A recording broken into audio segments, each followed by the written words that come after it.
Actually, one of the real delights of this work to me has been actually seeing those children from a different perspective through your eyes, seeing them through a different lens. And I'm looking forward to that as we go into the course as well, because obviously we're going to speak differently to different people, and I just love to see people's response in that way.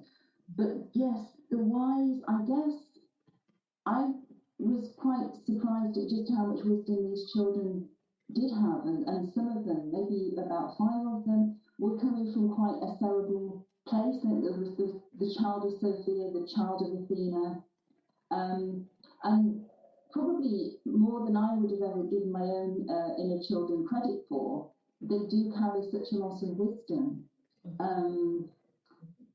And the wild children are so very connected to nature. It is so very fundamental to them.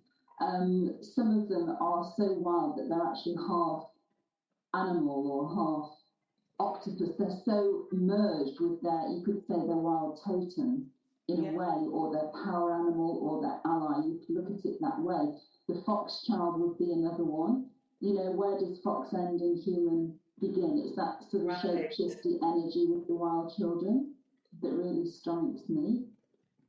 That anthropomorphic sort of aspect of the wild children is distinctive. And, we talked about this certainly early on as we started the collaborative process, because we were naming the children, we were, building their stories, we were sort of feeling into, again, from these multiple perspectives, you and I sort of coming together to collaborate around what that meant to us, but that anthropomorphic state, that beautiful state of merging and being, because we're really talking about a being, that wild energy that lives inside of some of our inner children that drive our lives. But if they're unacknowledged, we can't harness that energy. And I think that's one of the most beautiful things about this archetypal work, and especially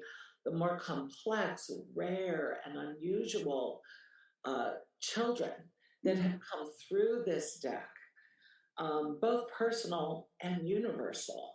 And where we self-identify, but where we may draw on part of our story through that beautiful kind of reflective quality of one of these cards acting as an oracle, acting as a font of wisdom, as a font of expression. That's amazing. And when we were talking about their voices, and you actually were using the child's voice, which I found was really, really interesting as we were working through them. And they had so much to say. They had such a lot. Actually, one of the real delights of this work to me has been